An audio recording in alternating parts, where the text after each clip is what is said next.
Hi guys, good afternoon. It's look like a fun, like a pond. Ano ba?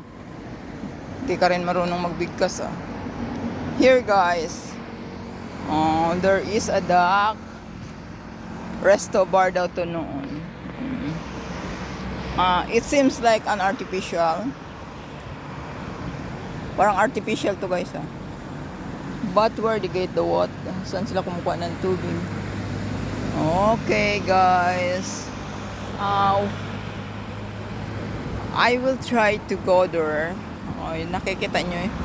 Where the para siyang yun. Yun ba yun? Yung may resto bar. We'll try to go there guys. Okay.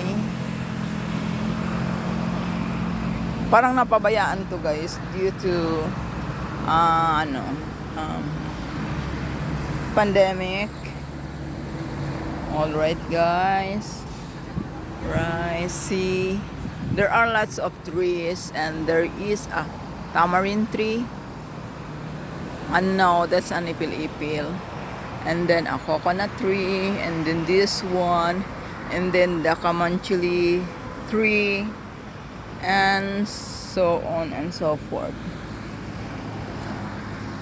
Napabayaan to guys nung pandemic. Hindi na siya na hindi na siya na alagaan.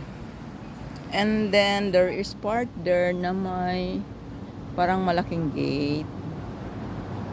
Alright, guys, thank you for watching. Have a wonderful day. Bye bye for now.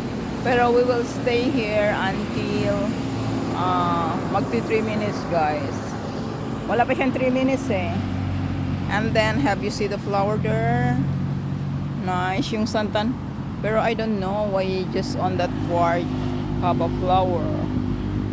Not so sure what's the issue behind. And then, across of this, guys, is the sea part. The sea part.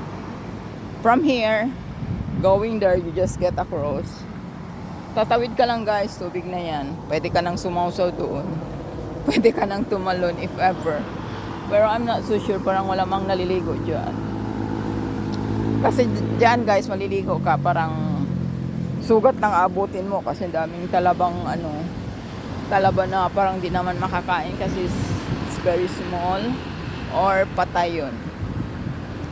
Yun lang yun guys. I'm not so sure. Pero maliit siya eh. Hindi ko pala napakita sa inyo no na maliit siya. Alright guys, thank you for watching. Have a wonderful day. Bye bye for now. Thank you so much guys.